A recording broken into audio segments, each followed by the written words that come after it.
আমি Swapan Kumar Deb, struggler of Deb YouTube channel আজকে আপনাদের সাথে আছি। বয়স যখন বাড়বে, সে আপনি যত বড়ই চাকরি করুন না কেন, যতই প্রভাবশালী হন না কেন, যতই তোলাবাজ হন না কেন, যতই নেতা নেত্রী হন না কেন, একটা সময় এমন একটা স্টেজে আপনাকে আসতে হবে, তখন আপনি এই যে সারা বছরের বা সারা জীবনের যে অপকর্মের যে অভিশাপগুলো আপনি কুড়িয়েছেন, সেটা সেদিন হিসাব হয়ে যাবে একটা বয়সে এসে। সেই বিষয়ে একটু আপনাদের সঙ্গে শেয়ার করি। আশা করি ভালো আছেন, ভালো থাকবেন, এই শুভকামনা আমার আছে। আমার পুরনো ফেসবুকটা সে চক্রান্ত করে হোক বা হিংসে করে হোক, অকারণে without any cause any reason বন্ধ করে দেওয়া হয়েছে। সেখানেও প্রায় 7,500-8,000 মতো আমার সাবস্ক্রাইব ছিল, কিন্তু আমি ঈশ্বরকে ধন্যবাদ দিই আপনাদেরকে, আপনাদের ভালোবাসা, আপনাদের আশীর্বাদ, আপনাদের সাপোর্ট 3-4 দিনের মধ্যে আমার ফেসবুকের সাবস্ক্রাইবার প্রায় 2,500 ছাড়িয়ে গেছে। যাই হোক, এই ভালোবাসাটুকু আপনাদের প্রতি আমার বরাবর থাকবে, শ্রদ্ধা অবশ্যই থাকবে, কারণ আমি জানি আমার চ্যানেল যারা দেখে, আমার ইউটিউব চ্যানেল যারা দেখে, স্ট্রাগলার দেব, সেটাও দেখবেন। তার কিছু কমিউনিটি পোস্ট আছে, সেই লেখাগুলো একটু পড়বেন। আমি ওই লাইক শেয়ার সাবস্ক্রাইবের জন্য অতটা লালায়িত হই না, কিন্তু আমি চাই যে আমার মনোভাবটা, কিছু অজানা তথ্য আমি আমার সাবস্ক্রাইবারদের, ফলোয়ার্সদের, আমার সমন্বয়কদের, গুড ওয়েল উইশারদের কাছে আমি পৌঁছে দিতে চাই। যেটা বলছিলাম, যে একটা বয়স আসবে, যে বয়সে প্রভাবশালী, প্রতিপত্তিশালী কথাই বলি, ধনী দরিদ্র তো আমাদের মতো আমজনতা তো পদে পদেই আমরা ঠক্কর খাচ্ছি, ভুগছি। আর যারা পেনশনভোগী, একটা স্টেজে এসে তাদেরকেও একটা জায়গায় কিছুটা বিষাক্ত বা তিক্ত অভিজ্ঞতার সম্মুখীন হতে হবে। যাদের জন্য করেছেন, সে অন্যায় করুন বা ন্যায় করুন, ন্যায় করলে নিশ্চয়ই তার পুরস্কার থাকবেই, এটা আমি বিশ্বাস করি। ধর্ম বলে একটা জিনিস আছে, উপরওয়ালা বলে একটা কেউ আছে, কিন্তু যদি অপকর্ম করে থাকেন, তার হিসাবটা আপনাকে ঠিক ওই certain age, after the certain age, you have to face such the condition and situation by the others mean, including the relatives also. তো সেটাই হচ্ছে, যখন একটা বয়স আপনার হবে, মানে যখন বুঝবেন যে বয়স হচ্ছে, তখন মনে হবে কি জানেন, যে বোধহয় হাঁটতে হাঁটতে একা হয়ে গেছে, একা লাগছে, নিঃসঙ্গতা বোধ হচ্ছে, জীবনের এক প্রান্তে এসে আপনার মনে হবে। সেটা আপনি আপনার ব্যাংক ব্যালেন্স, আপনার মোটা পেনশন, আপনি যা কামিয়েছেন সারা জীবনে, সেটা দিয়ে আপনি সেই নিঃসঙ্গতা আর সেই একাকিত্বটা, তারপরে আরও কিছু আছে, মুখঝামটা, অত্যাচার, বা সংসারে বোঝা হয়ে দাঁড়ানো, যে বোঝাটা আপনি এককালে নিজের কাঁধে বয়েছেন, আশা করবেন না যে আপনারও বোঝাটা আপনার পরবর্তী জেনারেশন সেটা বইবে। যদি বয়, যদি আপনি সেখানে সেরকমভাবে মান সম্মান নিয়ে বাঁচতে পারেন, ভাববেন সেটা আপনার পুণ্যফল বা আপনার জীবনের পুণ্যফলের সুকর্মের বোনাস। আর অপকর্ম, অন্যায়, অধর্ম যদি করে কেউ বিষয় সম্পত্তি করে, যেটা এখন আজকাল দেখতে পাচ্ছি আমরা, তার হিসাব কিন্তু সেইভাবেই হবে। ঈশ্বর তাকে সেই হিসাবটাই সেইভাবেই দেবে। আর সেই শেষ জীবনে এসে তখন বুঝতে পারবে যে আমি জীবনে what I have done in past life, misuse my power, এইটা পরবর্তীকালে বোধোদয় হবে। তখন জীবন এমন সন্ধিক্ষণে এসে পৌঁছেছে যে সেই উপলব্ধিটা বা সেই ডিপেন্ডেন্স বা সেই অনুতাপটা আর কোনো কাজে লাগবে না, অনেক দেরি হয়ে গেছে। দাদা, আমি বাঁচতে চাই, এটা একটি বিখ্যাত সিনেমার বিখ্যাত একটা উক্তি না, ভুল বললাম? বিখ্যাত একটা ডায়লগ। আর রাজ্য সরকারের প্রতিনিধিকে জানিয়ে এলাম, এটা আমি ইন জেনারেল বলছি, যে আমি এখনো বেঁচে আছি এবং আমার মতো পেনশন ভোক্তা সংসারে যারা বোঝা হয়ে না দাঁড়ায়, বা যারা বোঝা হয়ে না দাঁড়িয়ে মোটামুটি বেঁচে আছে আর কি, আবার বোঝা হয়ে না মরেও বেঁচে আছি, যারা, আমি আমজনতার কথা বলছি, যারা আফটার 60 ইয়ার্স হয়তো মোটা পেনশন পাচ্ছেন, ব্যাংক ব্যালেন্স যথেষ্ট মজবুত, সবই আছে, ঠিক তাদের কথাটাই বলছি আমি। আর যারা এই পর্যায়ে এসছে তারা বলছে, মানে তাদের যে একটা ভাবক, এটা আমার ঠিক ব্যক্তিগত এক্সপিরিয়েন্স থেকে বলছি আমি, জানেন আমি যা বলি আমি আমার ব্যক্তিগত এক্সপিরিয়েন্স থেকে বলি। আর এর আগেও বলেছি আমি, জীবনে আমি অর্থ ধন দৌলত গাড়ি বাড়ি করতে পারিনি, কিন্তু আমি মহামূল্য কিছু অভিজ্ঞতা আমি অর্জন করেছি, যেগুলো আমি আমার জীবনে still now I am using, I am applying for myself. আমি এখন সেটা ব্যবহার করে যাচ্ছি। তাই মানুষ চিনতে, তাদের পরিস্থিতি বুঝতে আমার খুব একটা অসুবিধা হয় না। 100% না বুঝলেও অন্তত 80-85% আমি উপলব্ধি করতে পারি। আর সেই থেকেই আমি একটা আজকে সেই বিষয়টা একটু শেয়ার করি, যে আজকে সেই আফটার 60 ইয়ার্স বয়স, সেই বয়স্ক মানুষদের কি পরিণতি হতে পারে, কি হয়, কি হচ্ছে। সে পেনশনভোগী হোক বা অপেনশনভোগী হোক, অপেনশনভোগী বা যারা একটু দরিদ্রের মধ্যে আছেন, তাদের ব্যাপারটা ওই একই, তবে একটু যন্ত্রণাটা বেশি। আর যারা একটু সচ্ছল, তাদের যন্ত্রণাটা কম।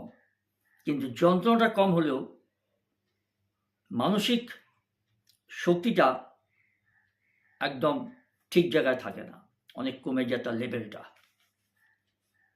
আর দাদা আর বাঁচতে চাই না, ভগবান টেনে নিলে হয়, এরকম ভাষা, এরকম উক্তি শোনা যায়। এবার দেখুন, যে জব করছে এরকম ধরনের কথা বলে, যারা যে বেঁচে আছে তার প্রমাণ দিতে হবে,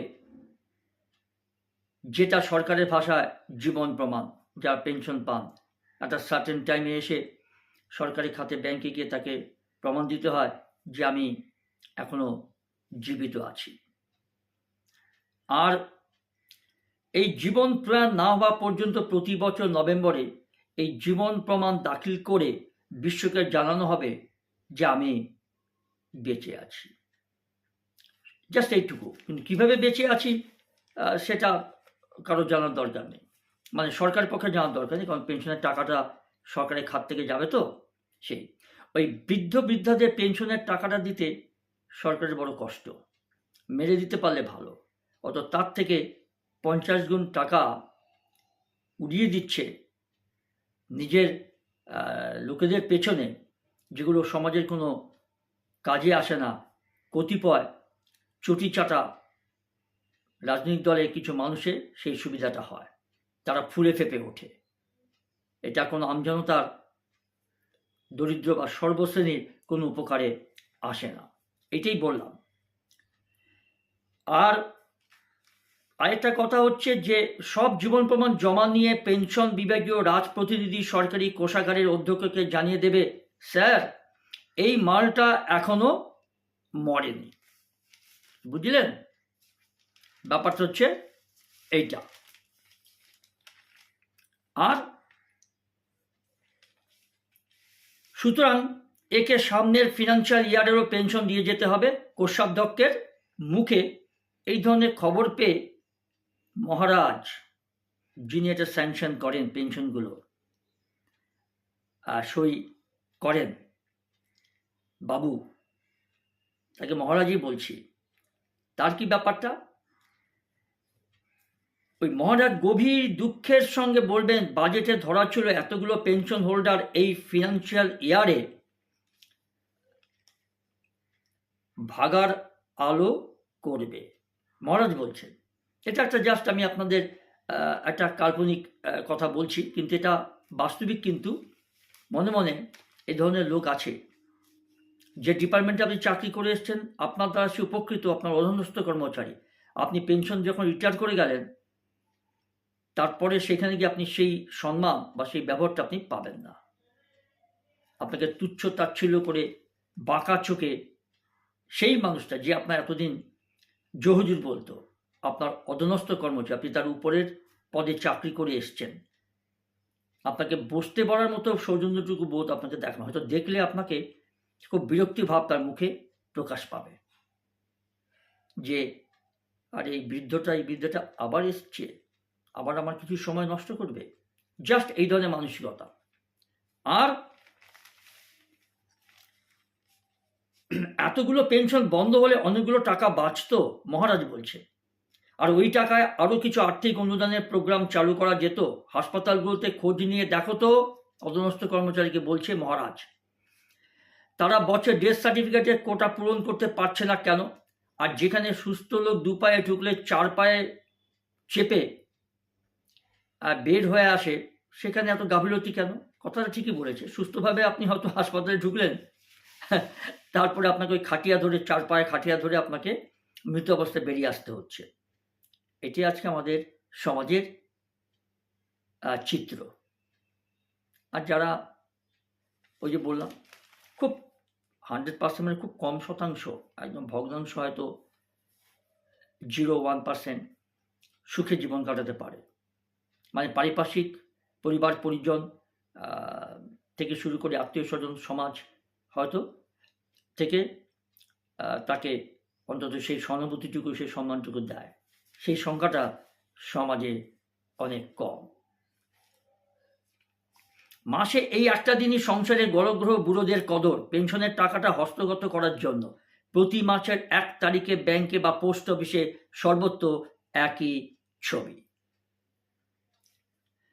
ঢুকতে ঢুকতে বয়স্ক মানুষেরা ভিড় করছে, কেউ সক্ষম নিজের পায়ে হেঁটে, কেউ লাঠি হাতে, কেউ ছেলে মেয়ে নাতিপুতির হাত ধরে ব্যাংকে চলে আসে।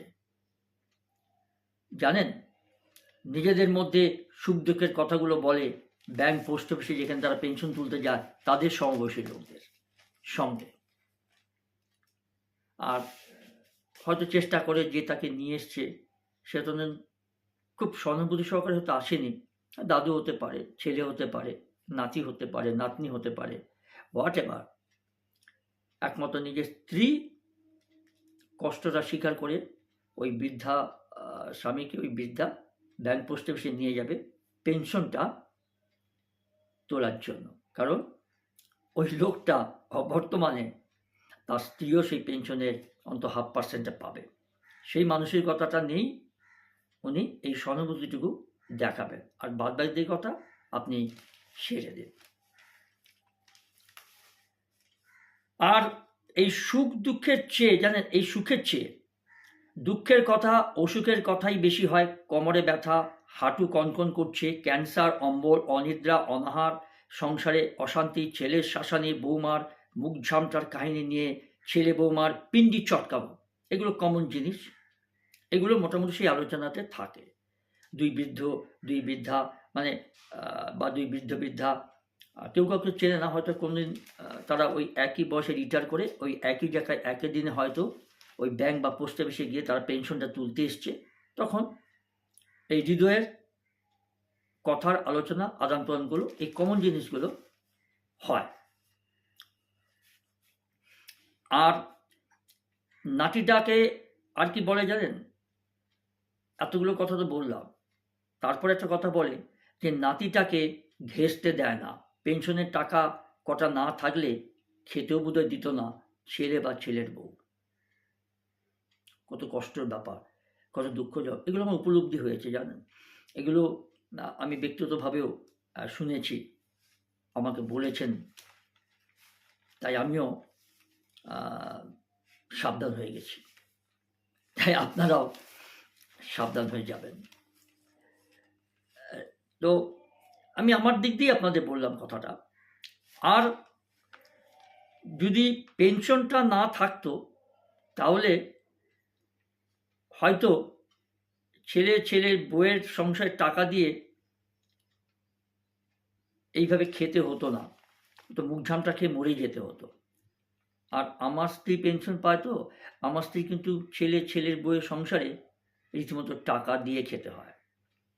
কষ্ট লাগে খুব শুনলে, কিন্তু বাস্তবিক এটাই সহজ সত্য কথা। অপ্রিয় বাস্তবিক একটা চিত্র আমি আপনাদের সঙ্গে শেয়ার করছি। এবং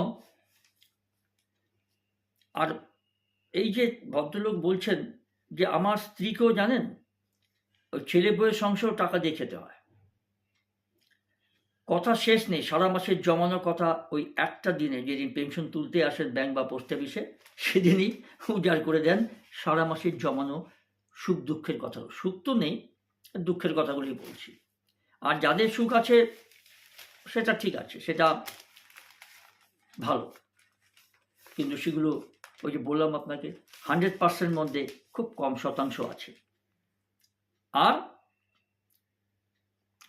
এরই মধ্যে কারো ডাক পড়ে কাউন্টার থেকে টোকেন নাম্বার 10, এটা ব্যাংকে সাধারণত হয়, আর চেক বা উইথড্রয়াল স্লিপে করা আজকের সই ব্যাংকে গচ্ছিত সইয়ের সঙ্গে মিলছে না, হাত কেঁপে যাচ্ছে, তাই সইও কেঁপে গেছে। এবারে টাকা দিয়ে দিলাম, সামনের মাসে ডাক্তারের সার্টিফিকেটটা নিয়ে আসবেন, না হলে পেনশন পাবেন না। কাউন্টার থেকে যিনি টাকা দেন ব্যাংক বা পোস্ট অফিস, তিনি কথাটা বললেন। তিনি ভুলে গেলেন যে ওই বয়সে তো তার বাবা মাও আছেন। জানি না সেই বাবা মার প্রতি সেই যে বলছে কাউন্টারে ভদ্র বা ভদ্রমহিলা তিনি কতটুকু সেবা করেন, নাহলে এই ধরনের কথা উনি বলতেন না। কিন্তু এইটা মাথায় হয়তো সেই মুহূর্তে আসে না, ভুলে যান যে আপনাকেও একদিন ঠিক ওই জায়গাটাতেই পৌঁছাতে হবে। তখন আপনাকেও সেই দিনটা, আজকের দিনটাই দেখতে হবে। আর তখন সেই বৃদ্ধ বা বৃদ্ধা পেনশন হোল্ডার, পেনশনভোগী যিনি গেছেন টাকা তুলতে কাউন্টারে, তিনি তখন দীর্ঘশ্বাস ফেলে বলছেন, আবার লাইফ সার্টিফিকেট, আবার সেই বেঁচে থাকার প্রমাণটা দিতে হবে এই বয়সে, আবার ডাক্তারের কাছে যেতে হবে, ডাক্তারকে টাকা দিয়ে সেই সার্টিফিকেটটা নিতে হবে। এখন ডাক্তারের সার্টিফিকেটে প্রমাণ দেবে যে 1980 সালের এই আমি আর 2025 সালেও এইভাবেই সই করি।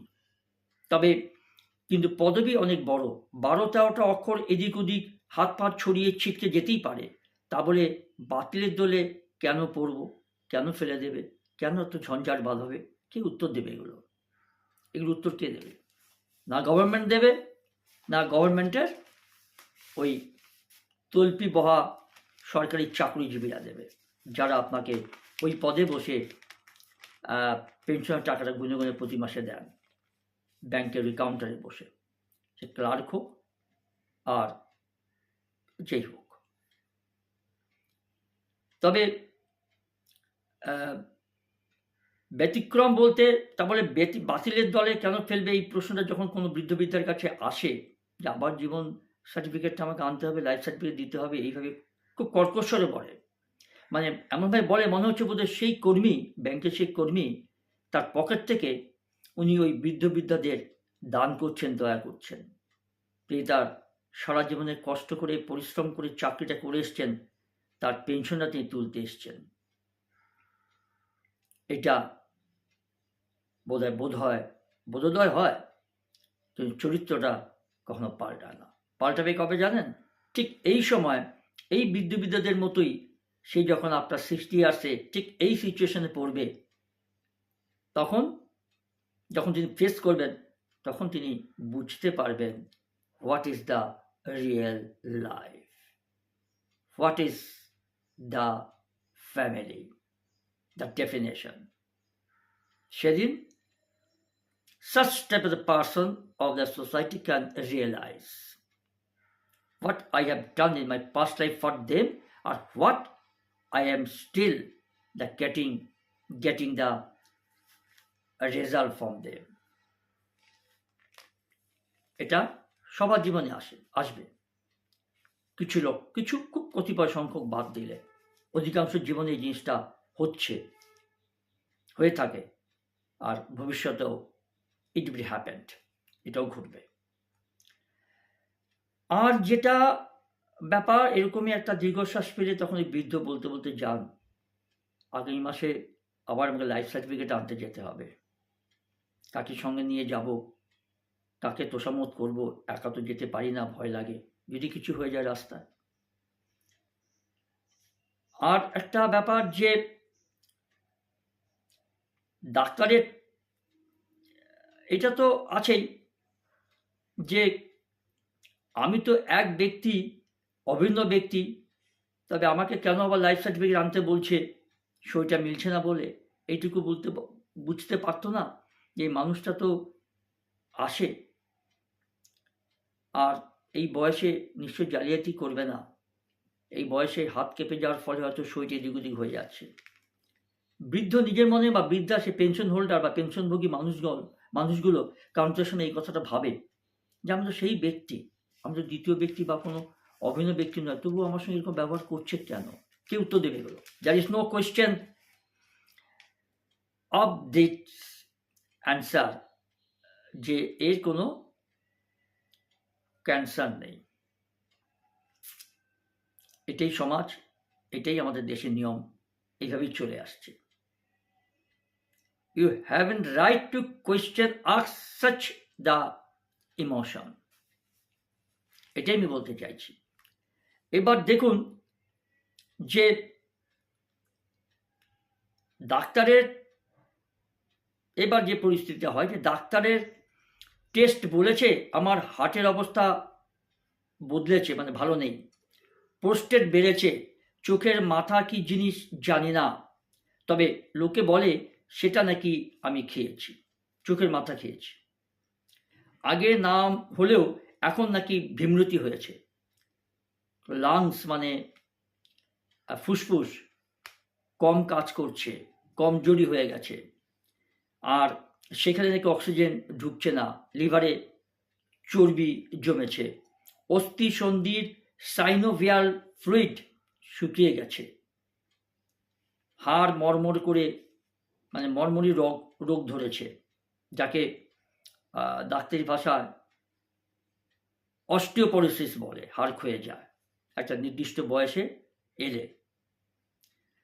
আর মগজের ঘিলু শুকিয়ে যাচ্ছে, কিছু মনে থাকছে না।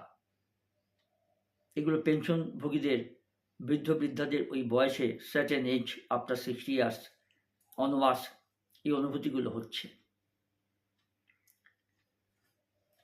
আর যে মানুষটা এতকাল সংসারের বোঝা টানতে টানতে এতগুলো বছর পার করলো, আজ সে নিজেই জানে না যে কবে থেকে সে যেন সেই সংসারের বোঝা হয়ে গেছে। ফ্যামিলিতে বা পরিবারে তার রক্ত জল করা পয়সায়, টাকায় তৈরি করা বাড়িটার দাম আছে, কিন্তু পরিবারের কাছে তার কোনো দাম নেই। মুখে না বললেও হাবে ভাবে সকলেই সেটা বুঝিয়ে দিতে তৎপর, মানে বাড়িটার দাম নেই, মানে তোমার এখানে থাকার আর কোনো মূল্য নেই, চলে যেতে পারলে ভালো। আকছার ঘটনা ঘটছে, এগুলো যদি আমি আপনাদের সঙ্গে লাইভে শেয়ার করি না, তাহলে ঠক বাঁচতে গা উজাড় হয়ে যাবে। ছেলে বউ সবাই নয়, আমি বারবার বলছি সবাই নয়, কিন্তু অধিকাংশ, যে বাবা মার দ্বারা চাকরি পেয়েছে, যে বাবা মার দ্বারা এত বড় মানুষ হয়েছে, এত দূর লেখাপড়া বিদ্বান হয়েছে, ফুটানি দেখাচ্ছ, যে ঘরটায় আছো সেটা তোমার বাবার রক্ত জল করা পরিশ্রমের টাকাই হয়েছে, সেই বাবা মাকে তুমি জায়গা দিচ্ছ সিঁড়ির নিচে, কারেন্ট বেশি পুড়ে বলে, বিদ্যুতের বিল বেশি আসে বলে, বেশি অঙ্কের টাকার বিল আসে বলে কারেন্টটা কেটে দিয়েছ, অর্থাৎ মোমবাতি বা একটা লণ্ঠন ধরিয়ে দিয়েছ তার বৃদ্ধা বলে। এগুলো বাস্তব কথা। তারপর তো এগুলো আছেই, কোনো মেলাতে নিয়ে গিয়ে বৃদ্ধ বাবাকে মাকে ছেড়ে দিয়ে চলে এসছে, এতটুকু বুক কাঁপে না, এতটুকু কষ্ট লাগে না, এতটুকু হৃদয়ে বিদীর্ণতায় আঘাত করে না, এ আমার বাবা মা। কিন্তু উল্টো দিকে দেখুন, সব কিছু উনি করছেন, শুধু নিজের বাবা মার প্রতি কর্তব্যটুকু তিনি করতে তার কষ্ট হচ্ছে। তারপরে তো এরকম আছেই, বাবা মাকে যদি যতটা তাড়াতাড়ি পাওয়া যায় তার জন্য অনুপ্রেরণা আছে, যেটা আমি আর বললাম না যে কে অনুপ্রেরণা দেয়, বৃদ্ধাশ্রমে পাঠিয়ে দেয়। আপনি কোনোদিন যদি বৃদ্ধাশ্রমে যান, আমার সুযোগ হয়েছে যাওয়ার, আমি ভেবেছিলাম সেখানে একটু একটা লাইভ ভিডিও করবো আমার ইউটিউবের জন্য, জানেন আমি করতে পারিনি, কষ্ট লেগেছে খুব, চোখ দিয়ে জল বেরিয়ে এসছে আমার, আমি চলে এসেছি। সেই ঘটনাগুলো আমি আর আপনাদের বললাম না। যদি কোনো সুযোগ হয় আমি বৃদ্ধাশ্রম নিয়ে একটা করার ইচ্ছে আছে, যাই না, I can do that or not, but এইটা একটা আমার চিন্তাভাবনায় আছে। খুব কষ্ট লাগবে আপনার যে নিজের বাবা মা বৃদ্ধ কীভাবে উচ্ছিষ্ট স্বরূপ পরিবার থেকে উৎখাত হয়ে ওইখানে গিয়ে আছেন। বৃদ্ধাশ্রমে কিন্তু খুব শান্তিতে নেই, এটুকু বলতে পারি। তবু সেই মা, সেই বাবা তার অত্যাচারিত মানে অত্যাচারকারী সেই ছেলে বা ছেলের বৌমা জন্য কিন্তু তখনও চিন্তা করে তাদের নাতি নাতনিদের জন্য। হয়তো তাদের কাছে তিনি কিছুই পাননি, আর যে নাতি নাতনিরা কিছুটা হয়তো ভালোবাসা যদি পায়, তারা অন্তত রিকলিং করে, মনে করে দাদু কোথায়, দিদা কোথায়।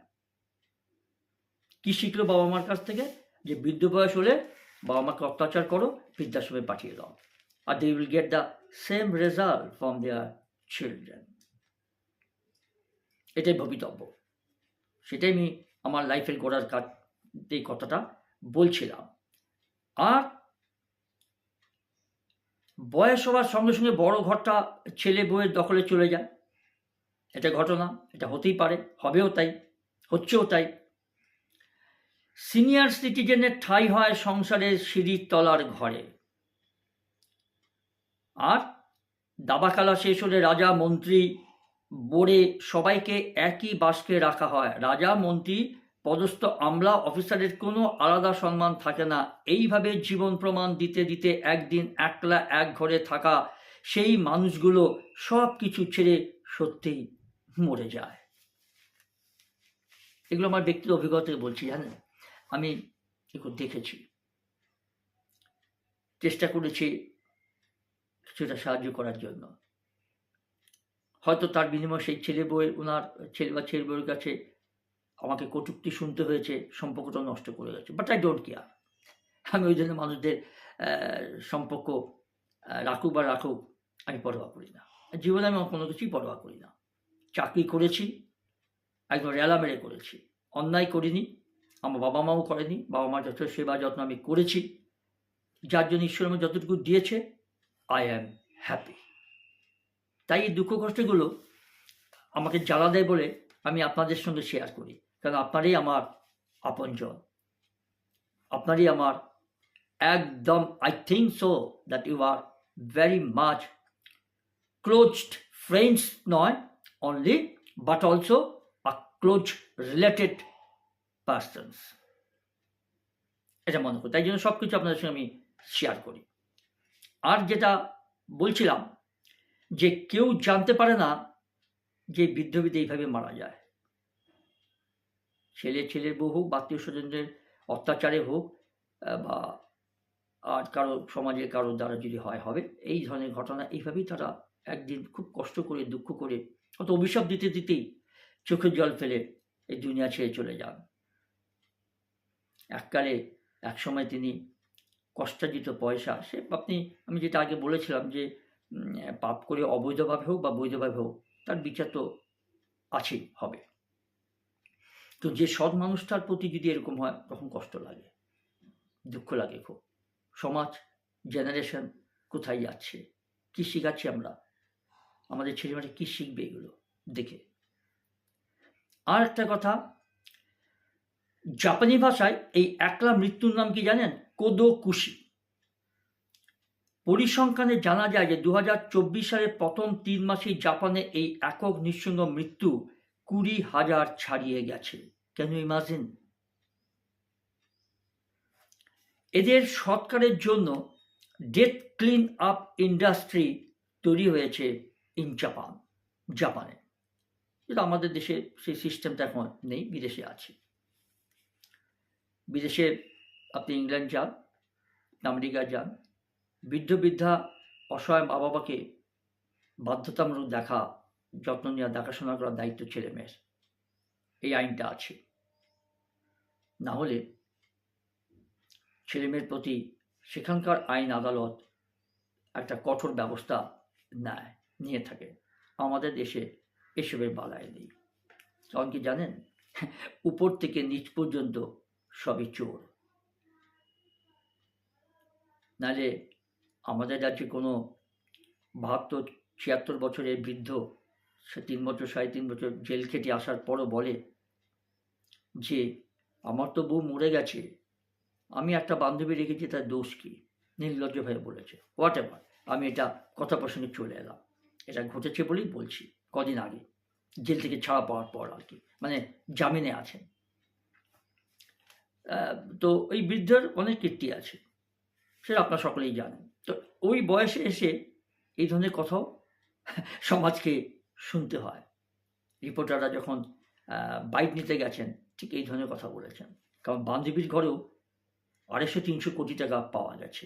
বান্ধবীও ওই একসঙ্গে, বান্ধবীর বয়স কত ধরুন 26-27 হবে, এখন হয়তো 40-এ কোথায় চলে গেছে।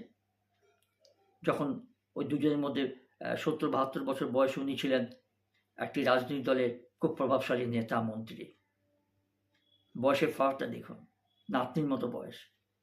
তো ওই নাতনিও জেল খেটেছে, তিনিও জামিন পেয়েছেন। তো নাতনি কিছু বলেননি, কারণ তার যা অর্থ তিনি কামিয়েছেন সবগুলি সিবিআই, ইডি সিজ করে নিয়েছে। আর মান সম্মান, এদের কোনো মান সম্মান নেই, এদের কোনো লজ্জা নেই। এরা কান কাটা নাক কাটা বেহায়া জাত এই সমাজে। এদের ঈশ্বর এই শাস্তি দেবে। আর আমাদের যা পাবলিক, জানি না পাবলিক তবু এইসব লোককে ভোট দেয়, পাবলিক আবার ওই বৃদ্ধার হয়ে আবার এসে বলে আর মানুষটা খুব ভালো ছিল বলে তার নাম করে জিন্দাবাদ স্লোগান দেয়। ওই চটিচাটা লোক আর কি, যারা হয়তো তার দ্বারা কিছু সুবিধা পেয়েছে, বউ ছেলে নাতি পুতি হয়তো চাকরি বাকরি পেয়েছে। এই হচ্ছে ঘটনা। যাই হোক, আমি জাপানের যে কথাটা বলছিলাম, যে এদের এই অসহায় বৃদ্ধ বৃদ্ধরা মারা গেলে তাদের সৎকারের জন্য তারা ডেথ ক্লিন আপ ইন্ডাস্ট্রি বলে একটা ডিপার্টমেন্ট তৈরি করেছে, যারা ঘরে মরে পড়ে থাকা দেহগুলির সদ্গতি করে থাকে। আর এমনকি মৃতের ঘর পরিষ্কার করার জন্য জাপানের এই কোদাকুশি ইন্স্যুরেন্স ব্যবসাও চালু হয়ে গেছে সে দেশে, জাপানে। তবে ভারত নামের দেশটা এখনো এতটা উন্নত হয়নি, তবে একক মৃত্যু ঘটে চলেছে এইভাবে। যারা সংসারে গড় হয়ে বেঁচে ছিল তারাও খুব শান্তিতে মরতে পারছে না, সত্যি তাই। সেটা আমি পরে আসছি, আমি একটু করে শেষ করে দেব। আর শেষ জীবনে নামজাদা সঙ্গীতশিল্পী কিংবা বিশ্বশ্রী বা সেলিব্রিটি বা বিখ্যাত মানুষজনেরা ঠিক একই অবহেলা নিয়েই প্রাণ বিসর্জন দেন। এর একদম উৎকৃষ্ট একটা উদাহরণ বলি, আমাদের বাংলার জনপ্রিয় বাংলা গায়ক, হিন্দি গানও গেয়েছেন, পদ্মশ্রী পেয়েছেন মান্না দে। তিনিও তার স্ত্রী মারা যাওয়ার পর স্ত্রীর কাছে, স্ত্রী তো মারা যাওয়ার পর হারিয়েছেন, নিজের মেয়ের কাছে এবার মেয়ে জামাইয়ের কাছে নিদারুণ অত্যাচারিত হয়ে মারা গেছেন এই নামী কণ্ঠশিল্পী মান্না দে। ব্যাঙ্গালোরে মারা গেছে, বোম্বের বাড়িটা বিক্রি করে দিল এই ছেলে, এই মেয়ের জামাইয়ের কথাতে। তারপর যা ঘটনা ঘটেছে সেগুলো কোনো সুযোগ হলে বলবো। এবং আসলে এই পৃথিবীর বুকে জানেন সবচেয়ে অসহায় সেই সব মানুষ যারা নিজের রাগ, অভিমান, কষ্ট কাউকে দেখাতে পারে না, একটু চিৎকার করে কাঁদতেও পারে না, শুধু চোখের জল লুকিয়ে হাসে। আর একটা কথা বলে আমি শেষ করি, যে ছেলে বা ছেলের বৌমা হয়তো বিদেশে থাকে, বিদেশের কথা বলছি, out of country, say America হোক, সুইজারল্যান্ড হোক, ইংল্যান্ড হোক, কানাডা হোক, হোয়াট এভার, বাবা মা মারা গেছে শুনলে তারা কিছু টাকা পাঠিয়ে দেয় আর জানিয়ে দেয়, আমার ছেলের পরীক্ষা তো বা মেয়ের পরীক্ষা, যেতে পারবো না, আমি কিছু টাকা পাঠিয়ে দিচ্ছি। সৎকারের ব্যবস্থাটা ওই সৎকার সমিতিকে দিয়ে দেয়, আপনারা পুড়িয়ে দিন। আর কাঁদার জন্য যদি লোক থাকে, সেই রুদালি রাজস্থানের যারা কিছু মহিলা থাকেন তারা কাঁদে, পুরুষ মহিলা, সেরকম ধরনের কিছু লোককে যদি আনতে পারে আনবেন শ্মশান যাত্রার জন্য, সেই টাকাটাও আমি পাঠিয়ে দিচ্ছি। এই হচ্ছে সেই বৃদ্ধ বৃদ্ধার গর্বের অহংকারের বস্তু। বিদেশ থেকে ছেলে মেয়েরা এইভাবেই বলে দেয়, এটাই বলা। আজ এইটুকু, এই পর্যন্ত। ভালো থাকবেন, সুস্থ থাকবেন, আর অনুগ্রহ করে আমার ফেসবুকটাতে ফ্রেন্ড রিকোয়েস্ট না পাঠিয়ে যদি একটু ফলো করে দেন তাহলে খুব ভালো হয়। আরেকটা কথা বলি, কারণ ফ্রেন্ডের কোটা তো 5,000, তারপর তো আমি আর ফ্রেন্ড রিকোয়েস্ট অ্যাকসেপ্ট করতে পারবো না। সেই সংকটে যদি আপনি ফলো আপে দেন, আমার ফলোতে যদি ক্লিক করে দেন তাহলে ভালো হয়, সেখানে কোনো বাধা নিষেধ নেই। আরেকটা কথা বলি, যে আমার ইউটিউব চ্যানেল স্ট্রাগলার দেব, এটাতে একটু আপনারা লাইক, শেয়ার এবং সাবস্ক্রাইবটা করে দেবেন। যদি আমার কোনো কারণে বিগত 2টো ফেসবুকের মধ্যে যদি কেউ হিংসে করে বন্ধ করে দেয়, ব্লক করে দেয়, অন্তত ইউটিউবে আপনার সঙ্গে আমার দেখা হবে, যোগাযোগটা থাকবে, এটা আমি মনে প্রাণে চাই, সেটা আপনারা করবেন। তাহলে অন্তত আমার ইউটিউবে লেখাগুলো বা লাইভগুলো অন্তত আপনারা দেখতে পাবেন, শুনতে পাবেন, পড়তে পারবেন। ভালো থাকবেন, সুস্থ থাকবেন, এই কামনা করে আজ এই পর্যন্ত বিদায় নিচ্ছি।